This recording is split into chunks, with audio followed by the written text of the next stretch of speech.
desde mi... Pero lo puedo grabar. Bueno, sí, lo voy a grabar en mi cuenta aquí. Ya no puedo grabar. No, porque no eres el grupo. No, ya sí, ya se está grabando. Está grabando. Pero- De hecho, se estaba grabando antes porque te estaba subiendo esta transcripción. No sé, yo la vi en la. Se estaba grabando. Entonces, ¿Eh? Ya, ¿sí puede volver? sí, entonces voy a... ¿Está grabando? ¿Ahora sí? Ok, entonces voy a volver al, digamos, al menú de contenidos para explicar lo que voy a hablar en esta charla. Primero voy a hablar algunos conceptos preliminares describiendo la física del problema y después nos vamos a ir al modelo matemático que básicamente son ecuaciones de Maxwell, por ejemplo. Y luego de ello explicar un poquito sobre los métodos numéricos para que aproximan la solución de esta ecuación diferencial.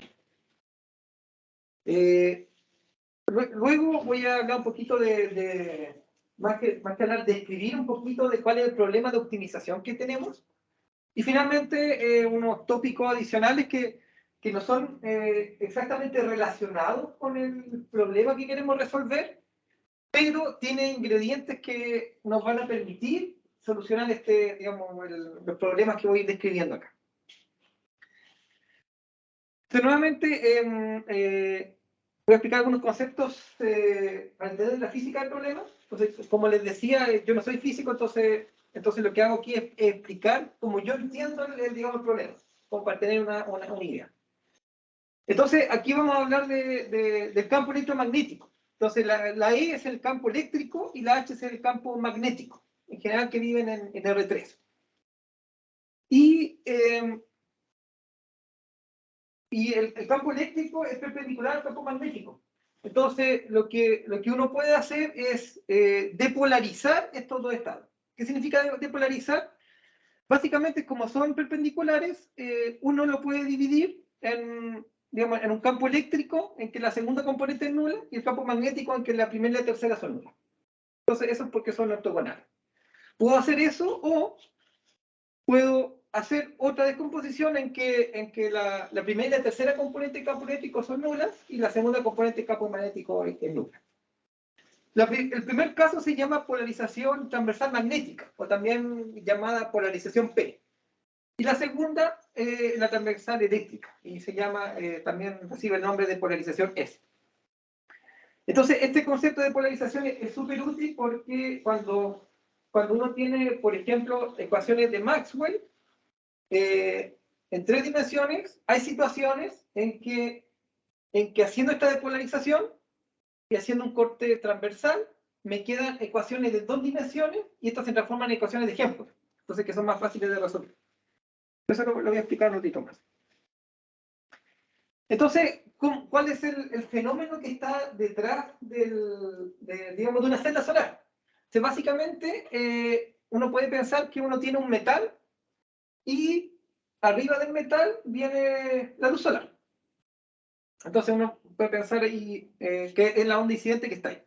Entonces uno tiene el metal y llega la luz solar. Lo que llega de la luz solar en realidad es un fotón. Es un fotón y ese fotón lo que hace es golpear el metal. Entonces el metal tiene la característica que en la superficie hay electrones que están oscilando libremente. Entonces este fotón le va a pegar a un electrón. Entonces la idea es que al pegarle a este electrón ocurre un fenómeno de resonancia. Entonces, si ocurre este fenómeno de resonancia, entonces en realidad se está produciendo se va a producir una onda que se va a propagar en la superficie del metal. Y esto es un fenómeno que ocurre a nanoescala, porque las partículas son nanométricas. Entonces, a nanoescala, la onda solar es una onda plana. Entonces, aquí hay un ejemplo. Digamos, aquí arriba del metal está aire, hay aire, y en el metal tiene la característica, los épsilon son las permitividades eléctricas.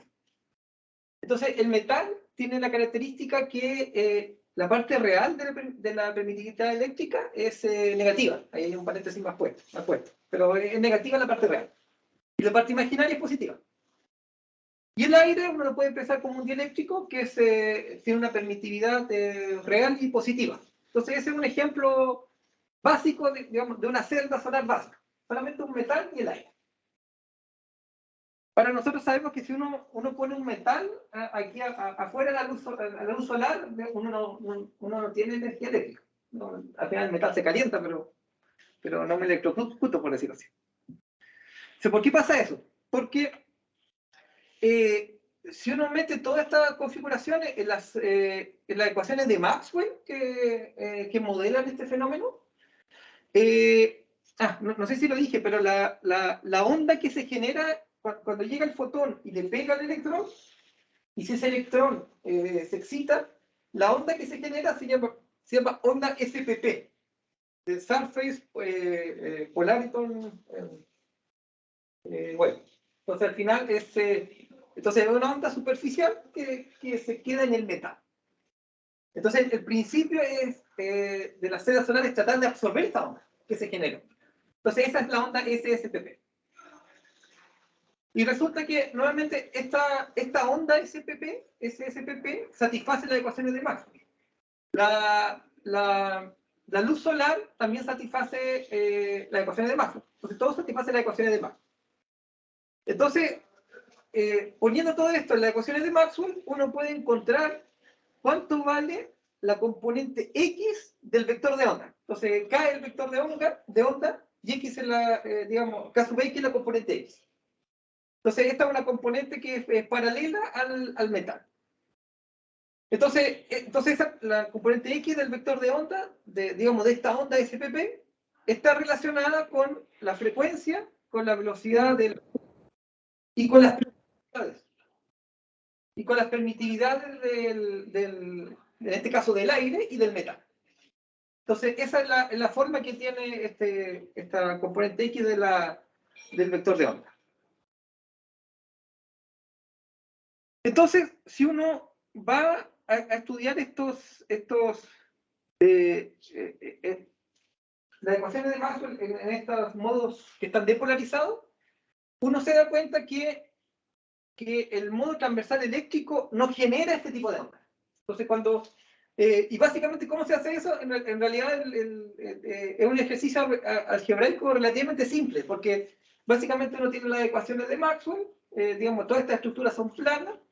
Uno puede hacer, por ejemplo, separación de variables, una expansión de Fourier, y si hago todo eso, al final me queda que los coeficientes son nulos. O sea, y si los coeficientes son nulos, significa que no hay... La onda es la nula, entonces no se genera. Entonces, el transversal eléctrico no genera estas ondas superficiales. El transversal magnético las puede generar siempre y cuando haya este acoplamiento entre el vector de onda del fotón con el de la onda SPP, que es lo que, en el fondo, lo que genera la resonancia que les mencionaba. Entonces, cuando viene el fotón, le pega el electrón y uno quiere que haya resonancia. Si no hay resonancia, de alguna forma es como que el fotón no le pegó con la suficiente fuerza al electrón y el electrón se quedó tapado. Entonces uno necesita que le pegue. Y para que ocurra eso, tiene que haber esta relación con los vectores de onda. Sin embargo,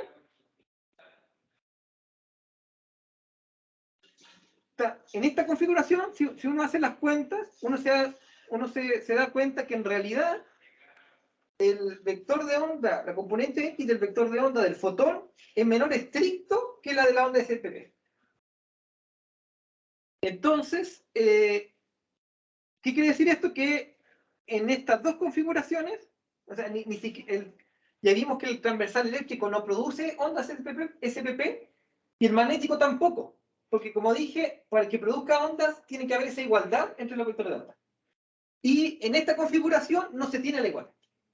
Y no se tiene la igualdad por la relación que hay con las permitividades.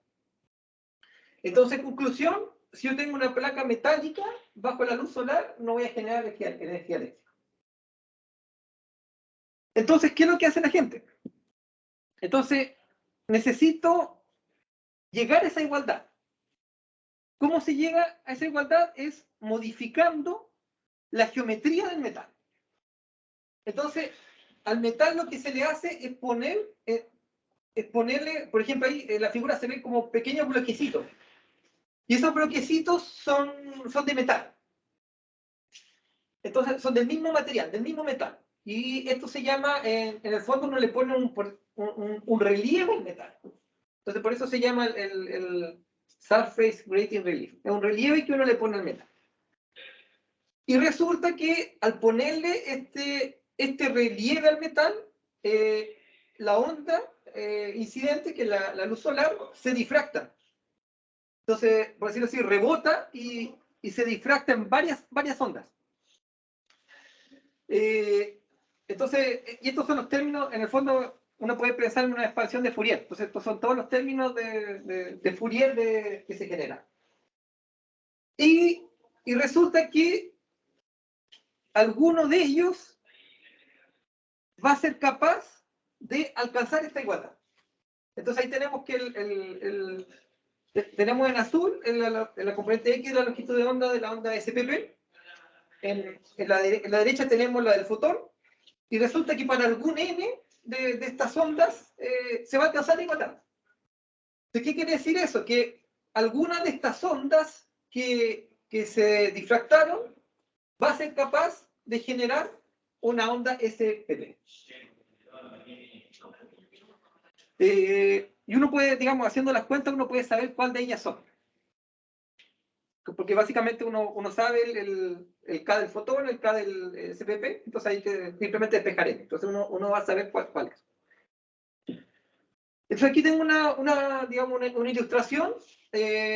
Lo negro es el metal y lo azul es aire. Y lo que está a la derecha, estoy graficando la magnitud del campo eléctrico. Entonces básicamente lo que se ve ahí es la onda plana que es la luz solar. Es simplemente la onda incidente. Entonces básicamente no se ve ningún fenómeno en la superficie del metal. En cambio, si le pongo esta corrugación al metal, ahí estamos viendo que efectivamente en las esquinas del metal hay intensidades altas del campo eléctrico. Eso significa que en esa parte de la superficie se está generando ondas SPP. Entonces, por eso que lo que quieren en el fondo para hacer celdas solares es absorber estas ondas que se generan ahí. Ahora, desde el punto de vista matemático, eso es interesante porque lo que hay ahí son singularidades. Entonces, y de hecho, desde el punto de vista numérico, es complejo porque como son singularidades, la solución vive en espacios que son poco regulares. Entonces ese, digamos, es el fenómeno que se observa. ¿Es escala, dijiste? ¿Es la escala que está ahí? ¿Qué es? Esta escala es la magnitud del campo eléctrico. La magnitud del campo eléctrico. Entonces ahí se está generando. Entonces es como el principio básico de la celda solar. Ahora, hay varias configuraciones que permiten generar esta onda SPP. Pero aquí la que trabajo yo y la que estoy explicando son estos relieves en el metal. Y además, una observación importante desarrollada por investigadores de Penn State, Aklesh Laktakia, se dieron cuenta que si, por ejemplo, en el lugar donde yo tenía el aire, pongo algún material, digamos, no aire, sino que otro material, y este material tiene una permitividad eléctrica que es periódica. Entonces, por ejemplo, yo puedo tener, puedo poner un material arriba del metal, después lo vuelvo a replicar hacia arriba, lo replico hacia arriba, entonces, en teoría, hacia el infinito. No solamente se genera una onda SPP, sino que se generan múltiples.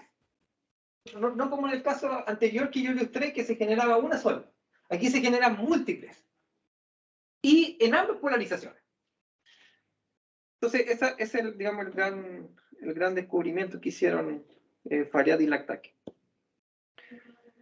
Entonces, ahora voy a describir un poquito el modelo matemático. Entonces, en este tipo de estructuras hay dos configuraciones. La primera configuración que se llama gratings unidimensionales, que básicamente es lo que está en la figura.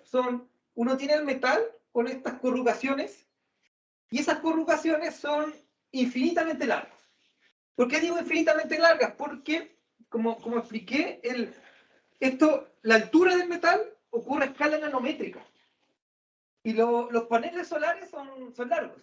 Entonces una escala nanométrica versus varios metros, digamos, es infinito, básicamente. Entonces, por eso le llaman infinitamente largos en la dirección I.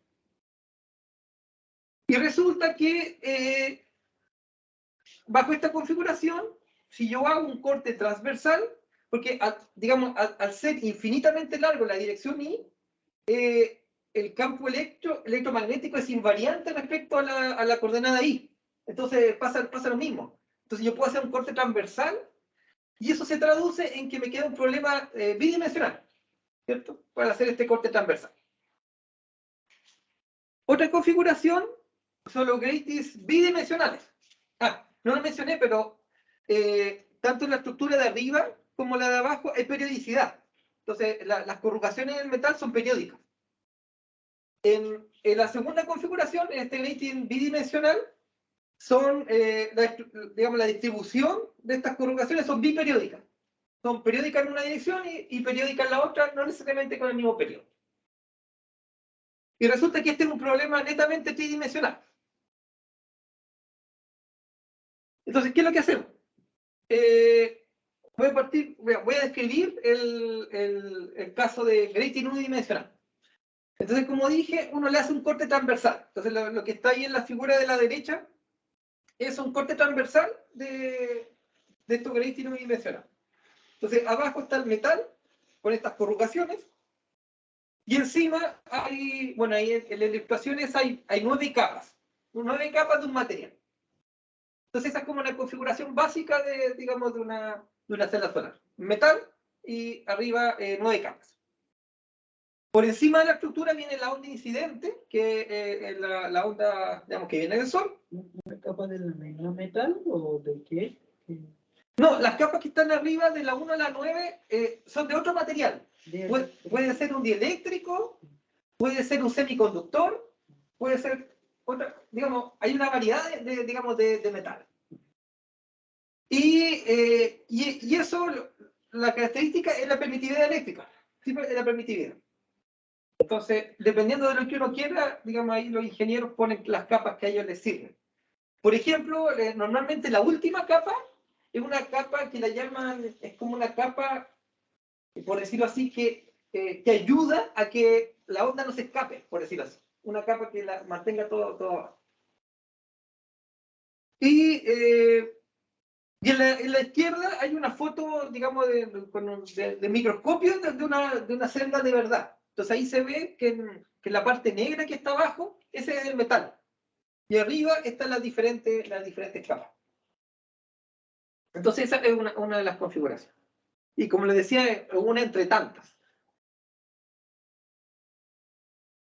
Entonces, como dije, la parte de arriba de la estructura es iluminada por la luz solar. Y la luz solar, en el fondo, es una onda incidente, que eso lo denotamos con el superíndice INC, de onda incidente.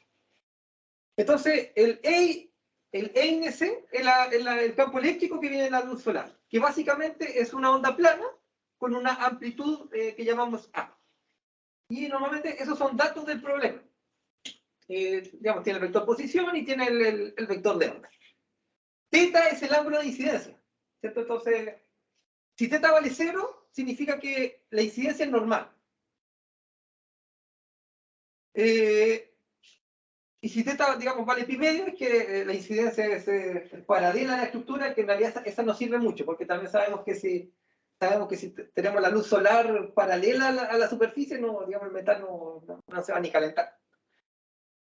Y lo mismo, H es el campo magnético de la onda incidente. Entonces, todo eso son datos del problema, porque provienen del espectro solar.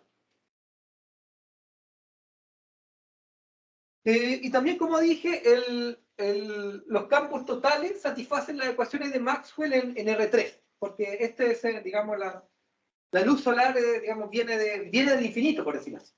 Entonces tenemos Maxwell en R3, donde ahí epsilon 0 es la permitividad del espacio, digamos, del vacío, y epsilon R es la permitividad relativa de cada material.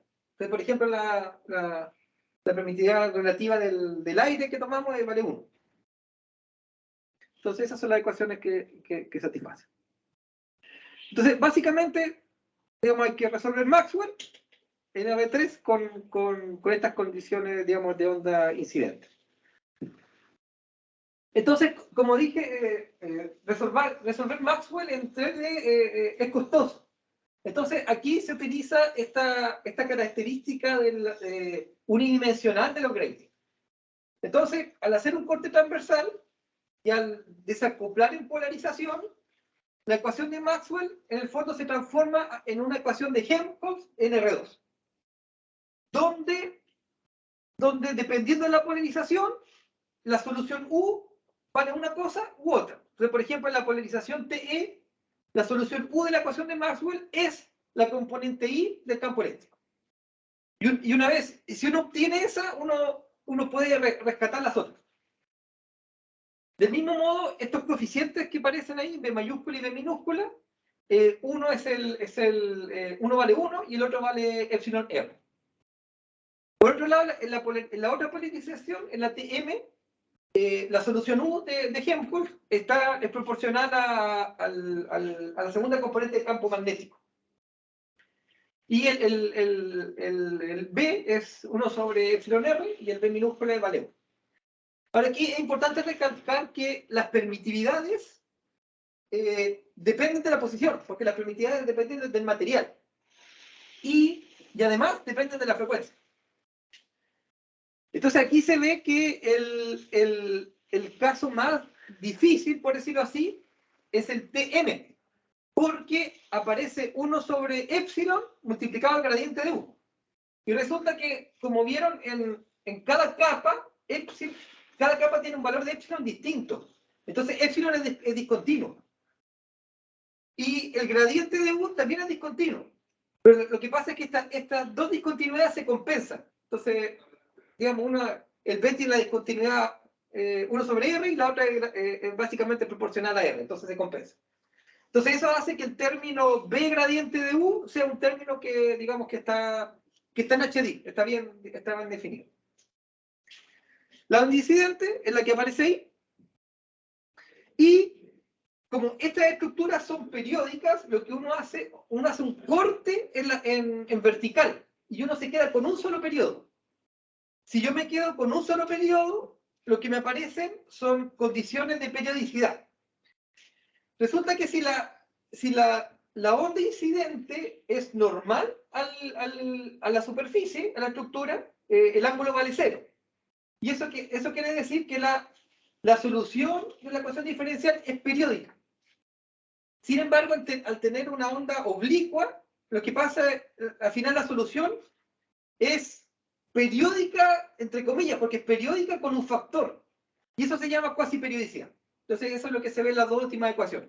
Que tanto la derivada como la solución son cuasiperiódicas. Y el factor de cuasiperiodicidad, como ven ahí, dependen del ángulo θ, depende de L, L es el periodo, y depende de la constante de escasez. Y además de esto, entonces tenemos la estructura, que hicimos un corte transversal 2D, que es periódica en la dirección X, pero ¿qué pasa en la dirección Z? Bueno, en la dirección Z viene del infinito la onda. Y entonces lo que uno tiene que hacer para poder resolverla, digamos, uno siempre quiere trabajar en dominio acotado. ¿Cierto? Entonces lo que uno hace, acoto el dominio en arriba y abajo. Si acoto el dominio, arriba tengo que ponerle condiciones de ondas, ciertas condiciones de onda.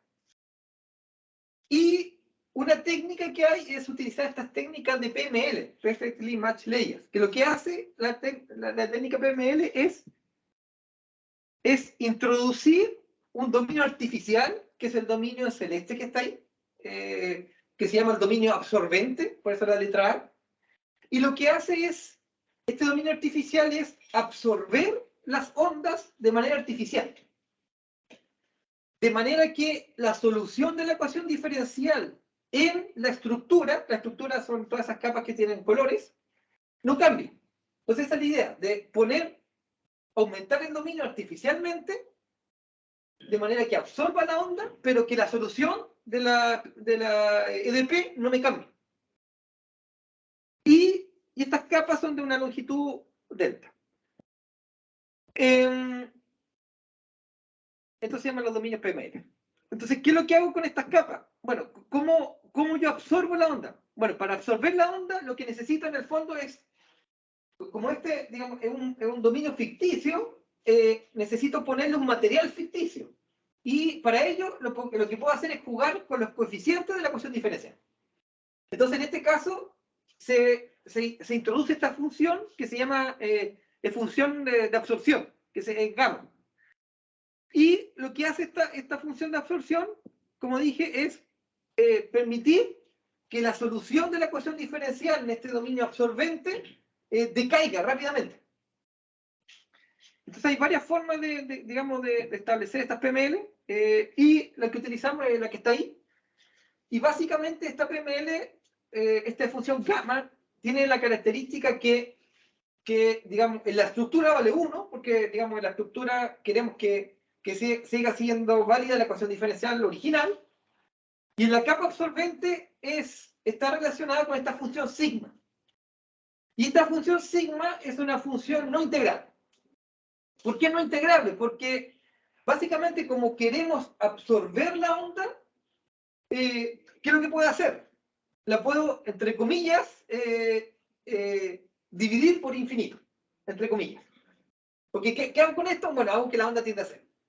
Entonces, por eso se utiliza una función que no es integrable. Entonces, en resumidas cuentas, esta es la ecuación diferencial que tenemos que resolver. Entonces, es una ecuación de Helmholtz en el dominio omega en la celda solar, donde esta ecuación de Helmholtz tiene estos coeficientes B mayúscula y B minúscula que son discontinuos, tienen valores complejos, dependen de la frecuencia. Luego, en la segunda, en el dominio absorbente, que es este dominio artificial, tenemos estas ecuaciones con estos coeficientes gamma, e insisto, gamma tiene una función que no es integrable. La tercera y la cuarta condición son las condiciones de cuasiperiodicidad. Entonces necesitamos que sea cuasiperiódica tanto la solución en la estructura como en este dominio artificial. También cuasiperiodicidad de las derivadas. Luego tenemos que la solución digamos, en la frontera que separa la capa artificial con la del dominio sea continua.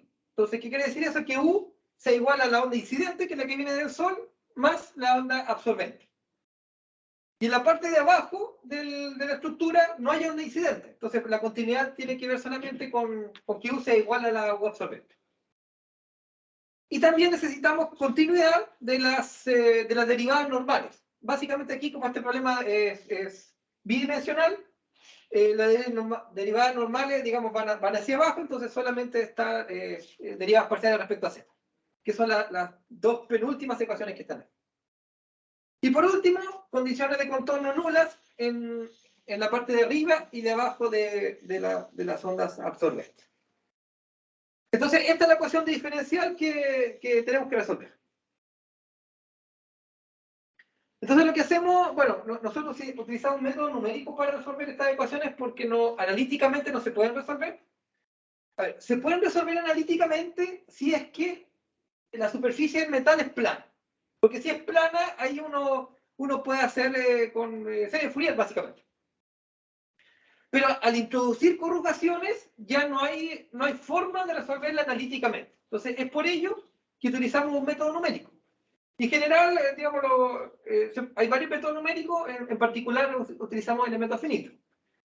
Entonces, para eso tenemos que introducir una formulación débil del problema y básicamente vamos a buscar la solución en H1 con condiciones cuasi periódicas. Entonces, este es un H1 cuasi periódico. Y en la onda absorbente también es un H1 y que también va a ser cuasi periódico. Y la formulación débil que uno tiene, bueno, es la que está ahí. Y es esa la que se resuelve por elemento finito. Ahora, como mencioné hace un rato, esta función gamma involucra una función que no es integrable. Entonces, ¿qué pasa con estas integrales? Bueno, resulta que esas integrales que aparecen ahí, a pesar que hay una función no integrable, al hacer la multiplicación por estas otras dos funciones, al final sí es integrable. La multiplicación es integrable. ¿Este problema está bien puesto? No lo sabemos. De hecho, este es un problema abierto. No se sabe. ¿Y por qué? Porque ahí entran en juego todas estas permitividades de la función gamma. Entonces no es un problema abierto. En problemas de ecuaciones de Helmholtz que provienen de ecuaciones de acústica, y si el dominio omega es un dominio anular, sí se ha demostrado que este problema está bien puesto. Que es el trabajo principalmente de Rodolfo Rodríguez, colega acá del departamento, Bermúdez, Bellanieto y Prieto. Entonces ellos demostraron que este problema está bien puesto por el problema de la acústica en un dominio anular. Pero para este problema que tenemos nosotros, hasta el momento no es un problema abierto. Entonces utilizamos elementos finitos, clásicos de Lagrange, y como dije, aparecen integrales de esta función que involucran una función no integrable. Pues resulta que al hacer las cuentas, efectivamente, nos pudimos dar cuenta que si bien hay funciones no integrables ahí, todo ese producto sí es integrable. Por lo tanto, al final, todas estas integrales son finitas y se pueden aproximar con regla de cuadratura estándar. ¿Cuáles son las variables de interés? Bueno, una, como podemos sospechar, es el campo eléctrico. Pero resulta que hay otra variable que es más importante, que es la absortancia. Básicamente, la absortancia tiene que ver cuánto absorbe la celda. Entonces, se define como, en el numerador está el integral de línea de este vector P que está relacionado con el campo electromagnético. Y básicamente, este integral de línea en P.n tiene que ver con la cantidad del flujo, digamos, el flujo que salió, por decirlo así. Y lo que está en el denominador es una normalización por el vector de la onda incidente. Entonces, lo que está en el denominador es dato. Entonces, es una normalización. ¿Para qué? Para que esa cantidad me quede en el intervalo 0,1. ¿Y parte del dominio es gamma más? ¿Eso Es superior? la gamma que está arriba de la última capa. De la última capa. Sí, de la última capa. Entonces, si todo el campo electromagnético quedó dentro de la celda solar, el numerador, el P que está en el numerador, va a ser igual al P de la onda incidente, porque todo quedó adentro. Por lo tanto, la absortancia va a ser 1. Entonces, ¿qué es el caso ideal? Que todo lo que llegó se absorbe. Por el contrario, si dentro de la celda no quedó campo electromagnético, P es el nulo. Entonces, la absortancia sería 0, que ese sería el peor caso. Entonces, por eso esta cantidad de absortancia es importante. Mientras más cerca cada una sea, mejor. Principales dificultades, bueno, como dije, el material es no homogéneo y tiene permitividades que son complejas.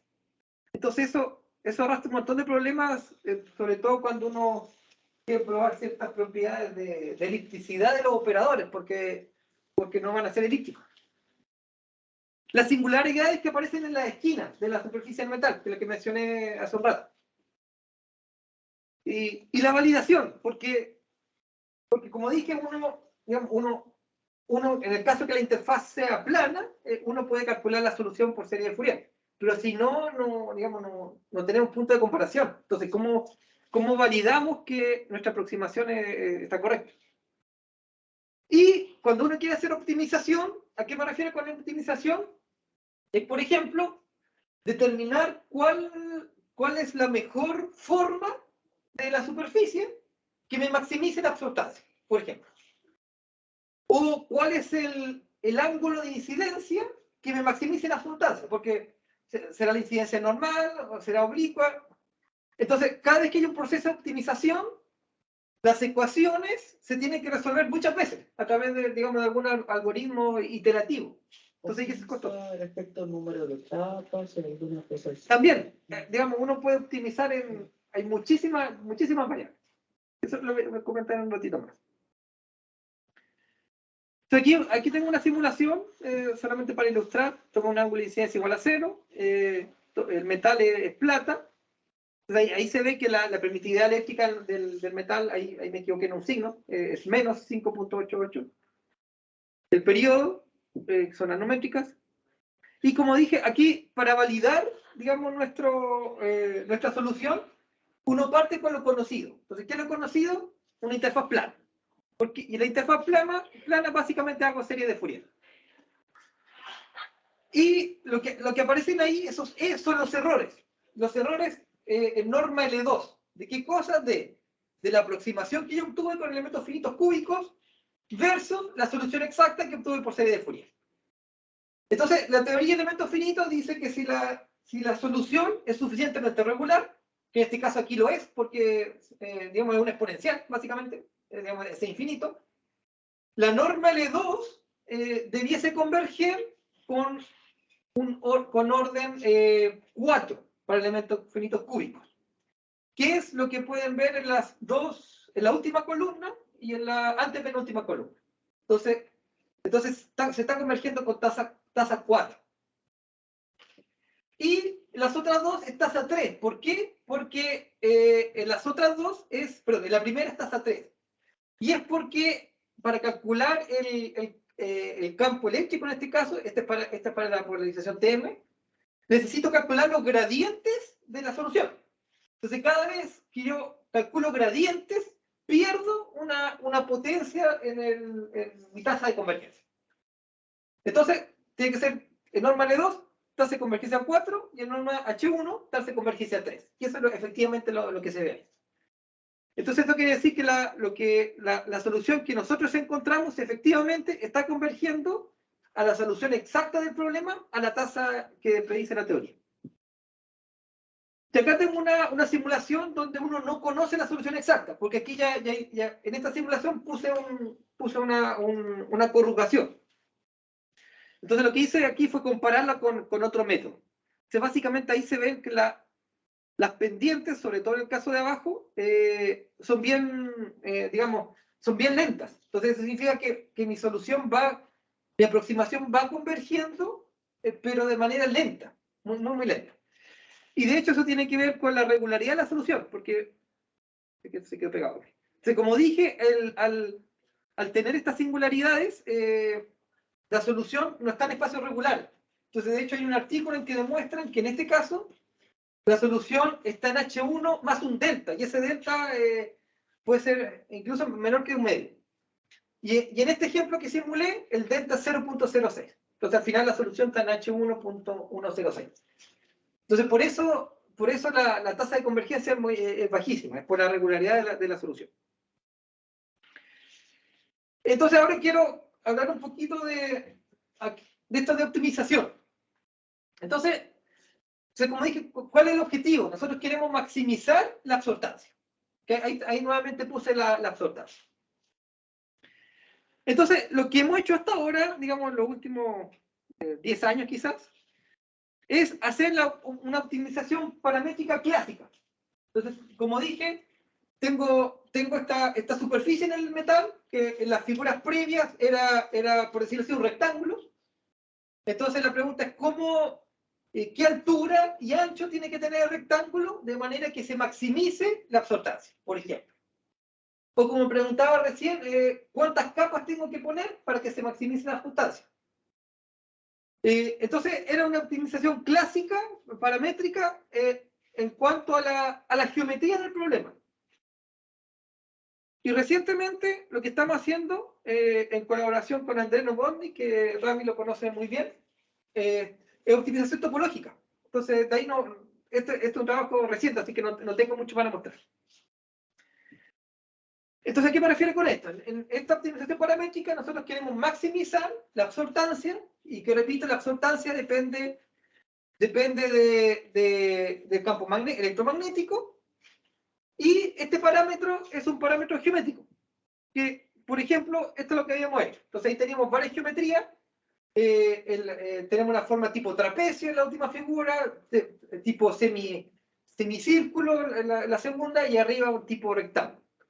Entonces lo que hicimos fue simplemente optimización clásica de la geometría, de maximizar la absortancia, y donde las variables son las alturas y los anchos de la estructura.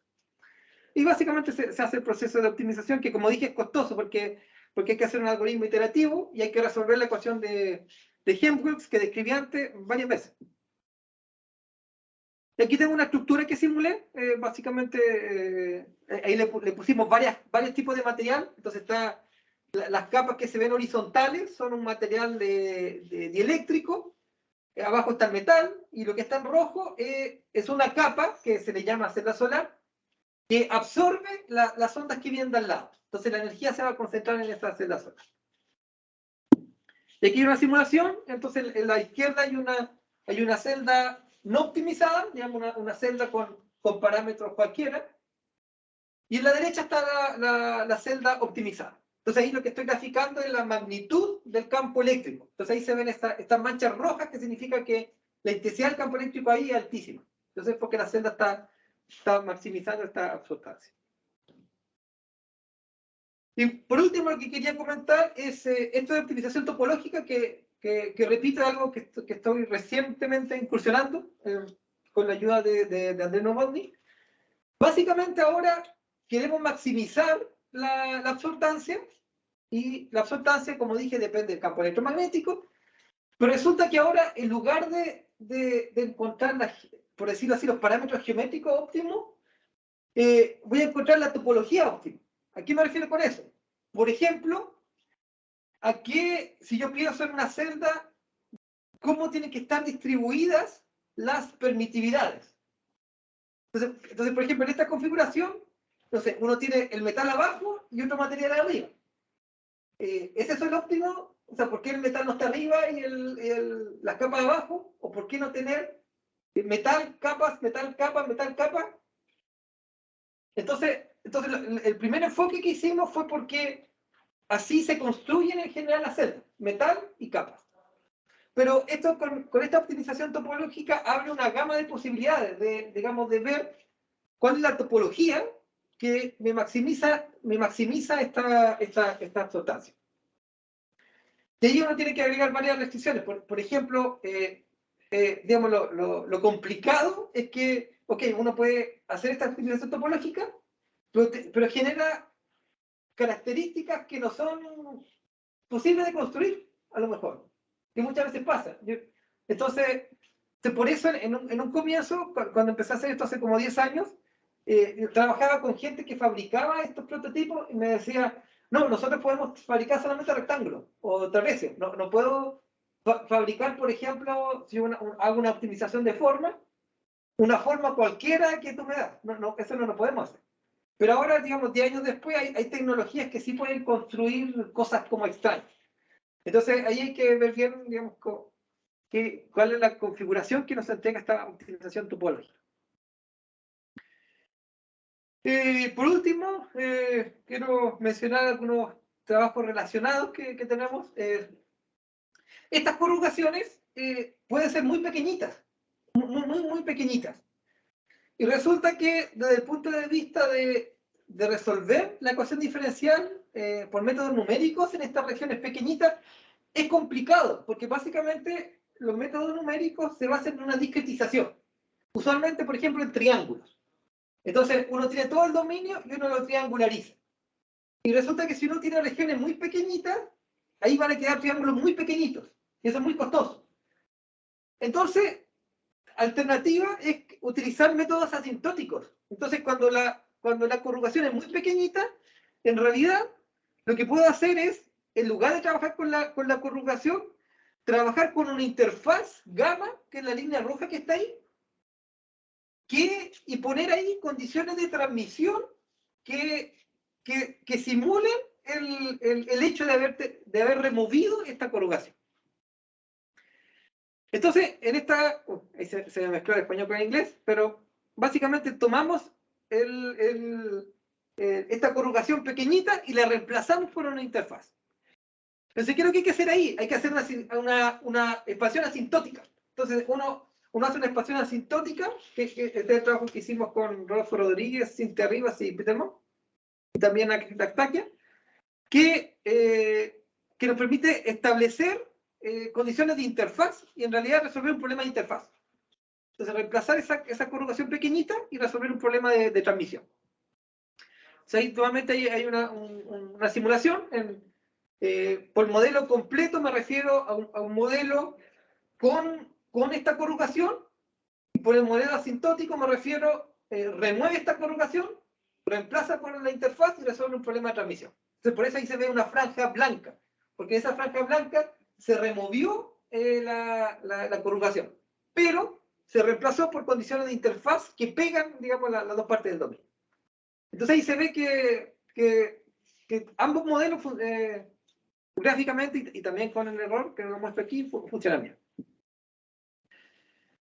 Y por último, solamente contarles que también ya estamos incursionando en los modelos tridimensionales de la ecuación de Maxwell con este otro tipo de grating, que son bloques biperiódicos.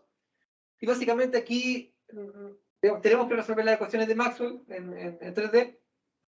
Y como el problema es bastante complejo, lo que estamos haciendo es subdividirlo para poder entender.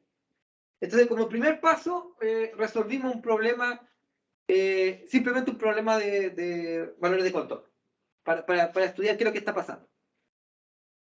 Este problema de valores de contorno. Entonces, aquí no estoy hablando por eso mencioné que no está directamente relacionado con la aplicación de celdas solares, pero nos permite entender para poder llegar a la aplicación final. Entonces, el problema de valores de contorno, donde la dificultad está que son ecuaciones de Maxwell con permitividades eléctricas que son no homogéneas, por lo que describí recién.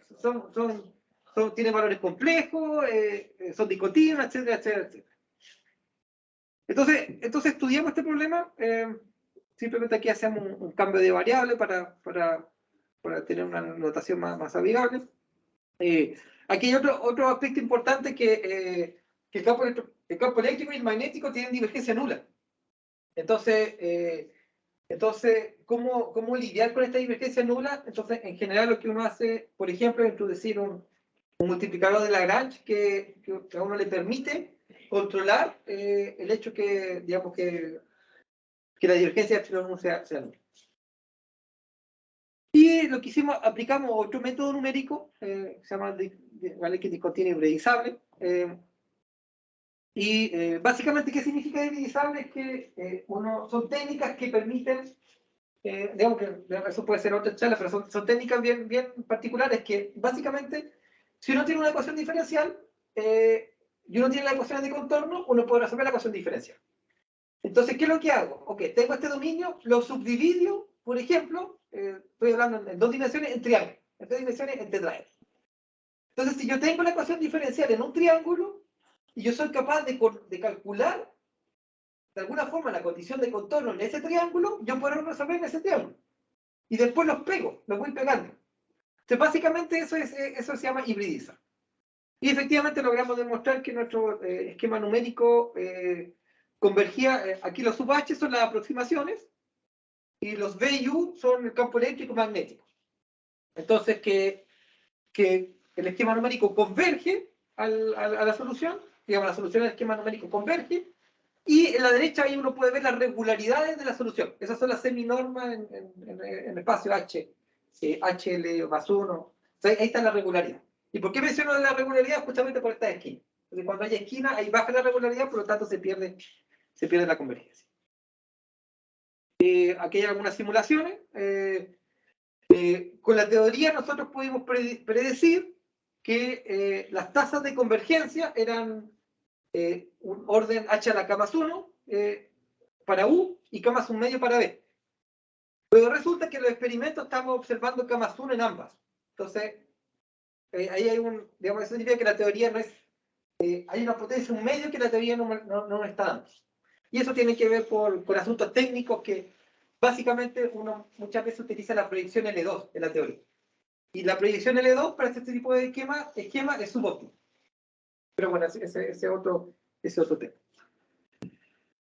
Así que eso sería por hoy. Gracias por...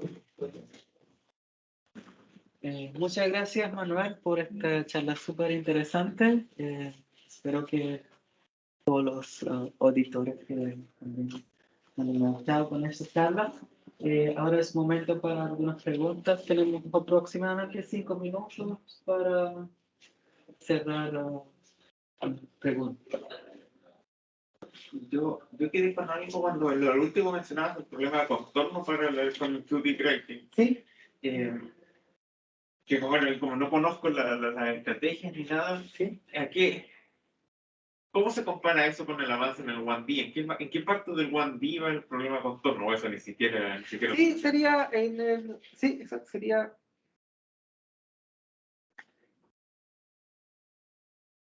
Como tengo que hacer con el dedo aquí, no puedo llevar... Tiene que ver un poquito... Acá. Este es el problema completo, digamos, en dos dimensiones, ¿cierto? Entonces resulta que en el dominio omega A está esta capa absorbente artificial. Entonces lo que hicimos en el caso 3D es, digamos, omitir esta parte, no poner esa parte. Y también omitir las condiciones periódicas. Entonces, y lo que pasa en el dominio omega A tiene que ver con las condiciones de propagación de onda. Entonces, porque la onda llega, viene del infinito, choca y rebota, y se propaga. Entonces, eso significa que en la parte superior de la estructura uno tiene que poner condiciones de propagación de onda que reflejen este comportamiento. Entonces, en 3D es lo mismo, pero se complejiza más el problema. Entonces, como primer paso lo que hicimos es, ok, entonces asumamos que en lugar de poner condiciones de transmisión de onda, ponemos una condición de Dirichlet que uno conoce. Este contorno externo es para de alguna forma para trabajar sobre un compacto. Yo no sé nada de esto. Es como para trabajar sobre un compacto, una cosa así, para no tener cuestiones al infinito. En realidad es justamente para trabajar con dominio acotado. Porque justamente estas técnicas de elementos finitos se basan en una triangularización del dominio. ¿Cierto? Entonces necesito un dominio acotado, si no, no... Claro, sí. Por eso, porque claro, o sea, la idea, Claro. o sea, sin saber cuando decía colocamos algo afuera y dije, es como ya, como para evitar que salga, pero después cuando empezaste a jugar con este gamma, Sí. me pensando, bueno, pero eso no parece ser lo más simple, parece... No, es justamente para tener un dominio acotado. Y de hecho, cuando uno utiliza estas técnicas, por decirlo así, el ancho del dominio omega A, uno quiere que sea lo más chico posible. Porque en general, o sea, yo puedo poner un dominio omega A súper grande, que va a ser mejor. Pero resulta que si tengo un dominio omega A súper grande, tengo que poner más triángulos. Y el poner más triángulos lo que hace es aumentar el tamaño de la matriz del sistema lineal que tengo que resolver. Entonces, por eso uno busca que estos dominios omega A sean lo más pequeños posible. Entonces, de alguna forma, como les decía, a ver, si yo pongo un dominio omega A muy, muy, muy grande, ahí voy a ser capaz básicamente de resolver el problema. Porque estoy poniendo un dominio tan grande que... entonces, ¿qué es lo que va a pasar ahí? Es que, entonces digo, no, yo no quiero un dominio tan grande, quiero un dominio más pequeño. ¿Y cómo penalizo? Poniendo esta función no integrable. Entonces, lo que estoy haciendo es, por decirlo así, artificialmente matando esta onda. Básicamente multiplicándola por, digamos, por 1 sobre infinito, entre comillas. Entonces estoy matando artificialmente el onda. Y eso es para tener un dominio acotado. Ahora, hay métodos que trabajan en dominios no acotados, que se llaman los métodos de frontera, que lo que hacen es, básicamente, utilizan las funciones de Green. Entonces, separan el problema en dos. Entonces, tú tienes tu parte, por decirlo así, tu estructura, y afuera de esta estructura tú tienes el espacio. Entonces, ahí tú tienes funciones de Green. Entonces, puedes hacer una representación con funciones de Green de la solución afuera. Y después acoplar con lo que pasa adentro. Ese es otro tipo de método. Pero sí, en realidad hay bastante método. Describí este porque este es el que... No, sí, era porque cuando en el momento Sí. pasó de, van a agregar algo para que los cursos calcen, pero, después agregaron algo que se ve mucho más difícil, ¿por qué le decía? Claro, Es por eso, porque si no, en el fondo es reducir los costos computacionales. Que al final de cuentas, todos estos métodos, después de hacer todo el método, al final queda un sistema lineal que hay que resolver. Y ese sistema lineal es grande. Es grande, entonces si el dominio es muy grande, no hay forma de resolverlo. O sea, no hay... Esa es la motivación. Yo tengo dos preguntas, chicas. Uh-huh. En cuando tú introduces artificialmente esta omega A y para atacar el problema numéricamente, el gamma, ¿cómo se elige o hay elección canónica de este gamma? O... No, en realidad, a ver, estas funciones gamma, digamos, son bien antiguas, digamos, Sí. están hechas para electromagnetismo y también para acústica, porque también puede ser un fenómeno acústico. Entonces, básicamente, a ver, si digamos, si uno tiene un problema, digamos, en una dimensión, uno puede calcular este gamma. Digamos, uno lo puede calcular a mano. ¿Por qué? Porque básicamente en una dimensión uno tiene una ecuación diferencial ordinaria y uno tiene la onda, digamos, la onda al final es una exponencial compleja con ciertas amplitudes. Entonces yo pongo esta forma que tiene la onda en las ecuaciones y yo quiero que de alguna forma esta onda desaparezca, por decirlo así, cuando, digamos, que se absorba. Entonces, en el fondo, que cuando se acerca a la frontera, tienda a cero. Entonces, si hago eso, yo puedo despejar el gamma. Entonces, el gamma me queda explícitamente. Entonces, en base a eso, digamos, se generaliza que básicamente ahí está el gamma. Ahí arriba está el gamma. Gamma es 1 más i por sigma, donde el sigma es lo que está aquí abajo. Y eso sale de ahí. ¿Y por qué hablo de este caso unidimensional? Porque en este caso, dos dimensiones, en realidad la onda va está en el eje vertical. Entonces, en el fondo es como en una dimensión. Entonces, por eso es la forma que tiene. Y entonces, si se fijan acá, este sigma, a ver, el beta y el K0 son parámetros, digamos, físicos, en realidad, que tienen que ver un poco con las dimensiones, etc. Y el denominador es z más delta 1. Y delta 1, digamos, y z puede tomar el valor menos delta 1, porque llega arriba. Entonces, justamente lo que está diciendo es que el sigma en la frontera de arriba es infinito. Y lo mismo en la frontera de abajo. Si el z topa la frontera de abajo, es infinito. Entonces, nuevamente, ¿por qué es infinito? Porque la onda es una onda, digamos, es una exponencial, y al hacer este juego con cosas que se van al infinito, se atenúa, se va parando. Y aquí hay otros dos aspectos chiquititos, que en base a tu pregunta, es que en acústica, esta función gamma es, digamos, es 1 más i por sigma. A diferencia de este caso, que el 1 más i está entre paréntesis. Entonces, ¿por qué pasa eso? Porque cuando uno tiene las ondas, ¿cierto? Por decirlo así, el sigma es una función real, ¿cierto? Entonces, si el sigma tiene parte imaginaria, digamos, si el gamma tiene parte imaginaria grande, que es lo que pasa aquí, la parte imaginaria del gamma es sigma, y ese sigma va a infinito, entonces se absorbe la onda que se propaga. Pero resulta que al comienzo yo hablé de estas ondas superficiales. Entonces resulta que en la superficie de arriba de la estructura también hay una onda superficial. Y una onda superficial que no se propaga, que se queda en la superficie, valga la redundancia. Y resulta que para que esa onda se atenúe, se necesita que la parte real del gamma también sea grande.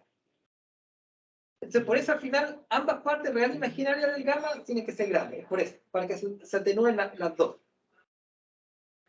Mi segunda pregunta tenía que ver con cuando trabajaste con ese problema 2D y al final mostraste algunas cosas numéricas. Ujú. ¿Se logró optimizar ¿cómo se llama? La geometría y cuál es la geometría que pudieron No encontrar? hemos llegado a ese punto. Ya. No hemos llegado a ese punto, porque netamente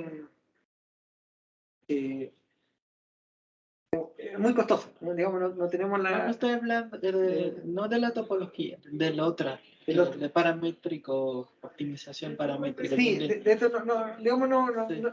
es que en realidad no lo hemos hecho porque este es el problema original, que son Maxwell con condiciones cuasi periódicas y con estas condiciones de radiación.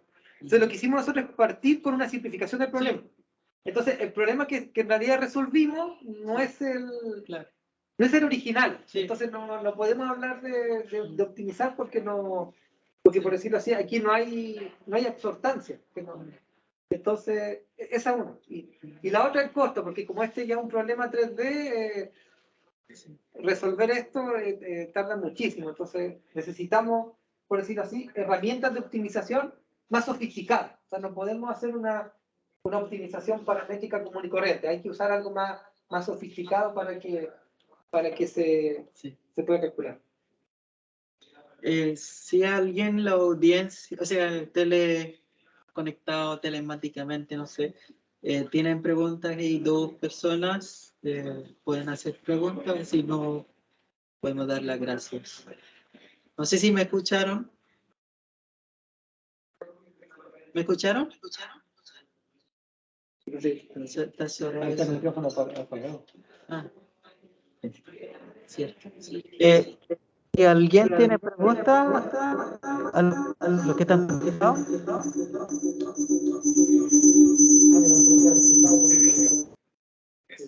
Hablando de resonancia. No, parece que está. Ya. Agradecemos de nuevo a Manuel por Gracias a esta ustedes. charla muy interesante y espero poder como interactuar de nuevo en algún momento. Muchas gracias. Gracias a ustedes por la invitación.